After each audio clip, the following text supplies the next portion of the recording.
আইনের আওতায় এই চায়না জালটাকে ফিক্সড ইঞ্জিন বলা হয়ে থাকে এবং এটা অবৈধ জাল। আপনারা জানেন যে আমাদের যে উন্মুক্ত জলাশয় আছে, বিল আছে, খাল আছে, নদী নালাগুলো আছে, এই জায়গাগুলোতে এটা ফিক্সড ইঞ্জিন হিসেবে ব্যবহার হয়। এটাতে আমাদের দেশীয় মাছের যে মাছগুলো আছে, পোনা মাছ, বলা মাছ, সব ধরনের মাছ এখানে আটকা পড়ে এবং আমাদের দেশীয় যে মাছগুলো বিলুপ্তির পথে হয়ে গেছে। সেই জন্য আমাদের এই জালটার সবসময় অভিযান করে থাকি নদীনালা খাল বিলে। সেরকম আজকে আমরা একটা গোপন তথ্য পাই, আমাদের জেলা মৎস্য কাছে একটা তথ্য পান যে আমাদের সদরবর্তী কুরিয়ার সার্ভিস আছে উল্লাপাড়া থাকায়, তারা অবৈধভাবে চায়না জলের জালটা একটা জায়গায় স্থানান্তর করে সিলেটে নিয়ে যাচ্ছে।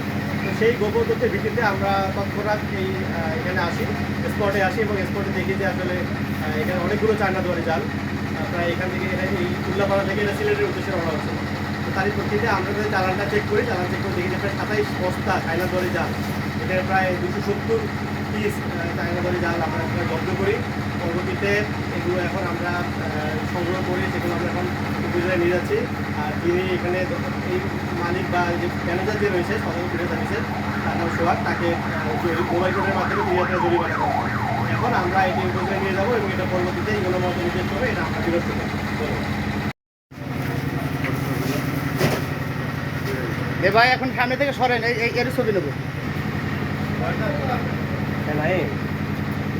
আচ্ছা, ওই যে ওই নাম কি, ম্যানেজারের নাম কি?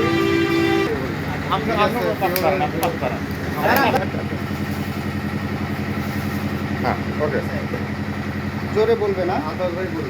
আসলে আপনারা জানেন যে চায়না যে জালটা